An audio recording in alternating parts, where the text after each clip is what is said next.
Bismillahirrahmanirrahim. Assalamu alaikum and welcome once again to Ramadan TV. This is Ramadhan Inspirations with me, Julie Ali. And I'm absolutely loving the different guests that we have in studio every day because they truly inspire me and inspire the rest of the team here. One such person is my current guest. Her name is Fatima Khoele. She comes from Khoele, the Khoele township in Springs. She's been doing amazing work in that part of Johannesburg. She's not only here to talk about her work, she's also here to talk to us about her reversion to Islam, what it's meant for her and her family. And of course, more importantly, it is the Mubarak month of Ramadan. So we're going to ask her what Ramadan means for her and her family and how they touch lives in this Mubarak month of mercy, of love and forgiveness. Assalamu alaikum, dear sister. Welcome to the program. Wa alaikum salam wa rahmatullah. Jazakallah so much for having me. It's lovely to have you here. Now, I was talking with you just now. I do know you run an organization. It's an NPO. It's Atfaal. You deal with children. They're 6 years, younger and above 6 years. You are also involved in ECD, Early Childhood Development, and alhamdulillah, you are also an alima.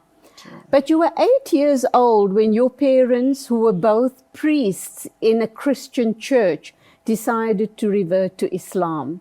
How did this happen? And how did your 8-year-old mind accept the fact that you're going to be leaving Christianity behind and you're going to be embracing a whole new way of life? And this life is called Islam. Oh, subhanallah. Okay, firstly, my parents, alhamdulillah, my mother and father were both priests. And however, within that, they were both searching for the truth, searching for the true religion. And it just so happened that my uncle, which is my mother's brother, he was in jail during the apartheid period. So he came back as a Muslim. And when he came back, he basically told the entire family, made dawah for the whole family. MashaAllah. And the only people who accepted Islam at the time was my parents. And obviously the entire family now, which is myself and my 5 sisters, as well as my brother, accepted Islam. And I was 8 years old at the time.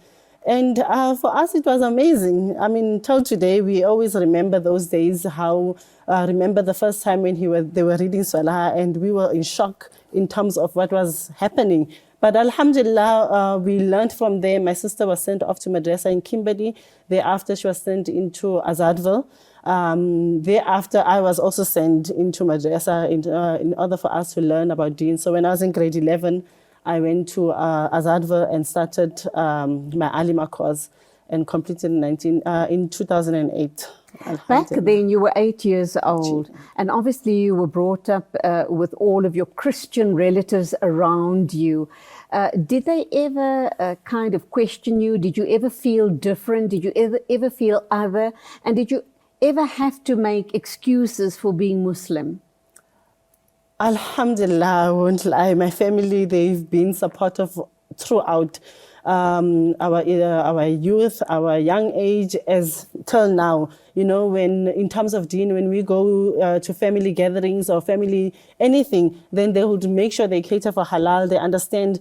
And the only thing is, obviously, when you then come and tell them about Islam and all of that, then they get upset with you. Like, they don't want to be told about whether their religion is it's like that and Islam is better and all of that. So, however, we try to be discreet in that matter, and we try to live with each other, knowing that we are in different religions. But alhamdulillah, in that way, they've been really supportive in that, alhamdulillah.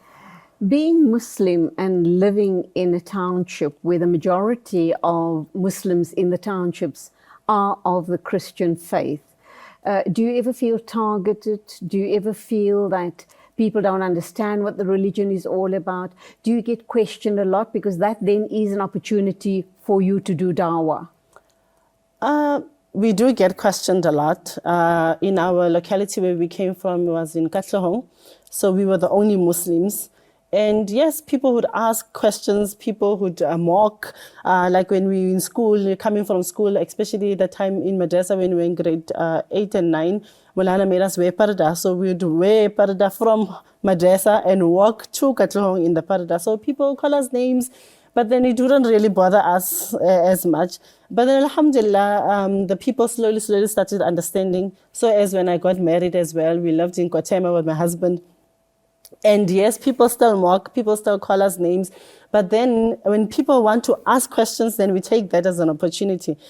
Some people will be like, oh, sorry, can I ask? I'm like, yeah, ask anything, you know. So when they ask, that's when we like explain to the people, what is deen? How is this Islam? How do we practice Islam? What is the difference between Islam and Christianity? So even when we go for meetings, like for ECD meetings, and then maybe they ask me to talk, and then I'd first give da'wah and then talk about whatever. So alhamdulillah, in that way, people are more welcoming to Islam now than what they used to be many years ago. Shukr, so they're not Islamophobic towards you at all. No. They've accepted you in your community with open arms. You say that when you attend early childhood development meetings, because you are running a school, and we'll get to that in a minute or two, before you actually do your presentation, you do a bit of dawah. Just give an example of what exactly is it that you share with the people around you. Firstly, as Black people, we know that we also all normally talk about ourselves, our family lineage and stuff like that. So I would always tell them that we know I can be both Black person and a Muslim at the same time. It's not that when you are a Muslim, then you automatically become Indian, because that's what everybody thinks, that we are following the religion of the Indians. So we try and explain to them how Islam is so big in Africa, you know, and how in South Africa itself, it's an ever-growing religion. So constantly people want to know that how come you following this Indian religion and you leaving us behind, you know? And then you would explain to them, then Islam is a religion for everyone. It's a religion of peace. It's a religion where Nabi Sallallahu Alaihi Wasallam himself, even before he passed away, he'd say, Ummati, Ummati, my Ummah, meaning he was always worried about us. So it's that type of a religion where we try to do things in such a way that we care about everybody around us and not just about ourselves. And in that way, people, alhamdulillah, they actually want to become Muslim, although people have still the misconception that Islam is only a religion of Indians, or when you become a Muslim, then you automatically become rich. People have that also in their minds. So, right. Yeah. So now, obviously, Ramadan is an opportunity to do more dawah, and for people to understand what Ramadan is all about. And undoubtedly, you get questioned about Ramadan a lot. I know that you're running the school, the Atfaal school. It's an NPO. There you have the opportunity once again with the little ones to explain Ramadan to them. So for curious non-Muslims in your community, what is it that you tell them about this Mubarak month of Ramadan?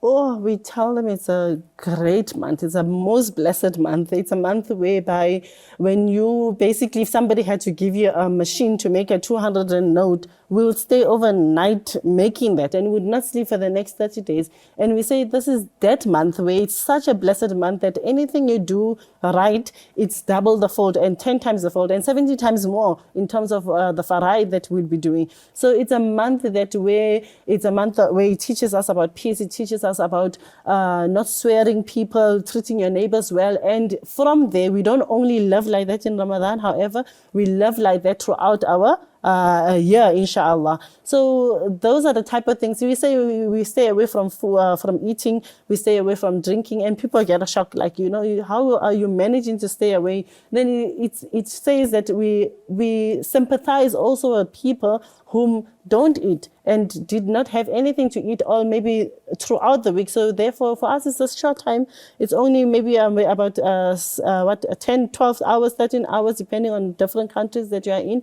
And alhamdulillah, in that time, you stay away from it and you understand. That's where we basically start understanding how people actually who don't have, how they feel, and basically like that, you're sympathizing with them. So people, alhamdulillah, they understand. Others will think maybe we're doing it because we want to lose weight or anything like that. Like, it's not about that. It's a spiritual thing. So, Alhamdulillah. And yeah. obviously, as you've rightly said, Ramadan is about experiencing the pangs of hunger so that we can have more empathy for those less fortunate than us, so that we can be more giving, we can be more generous, we can be more merciful. As we expect mercy from Allah subhanahu wa ta'ala, we must be merciful to our fellow human beings, inshallah. But we're going for an ad break now, Alima, and inshallah when we get back, we are going to continue this discussion and we're going to focus on all of your other dawah work. Inshallah. Fatima Khoele is our guest. She is an alima. She's also an early childhood development practitioner. She runs an NPO, and she has a group of young children in her class, but she's also involved in a whole host of other projects and dawah work. So don't go away. We're going to talk more to Fatima Khoele and hear how she can inspire you and I to get involved in community projects.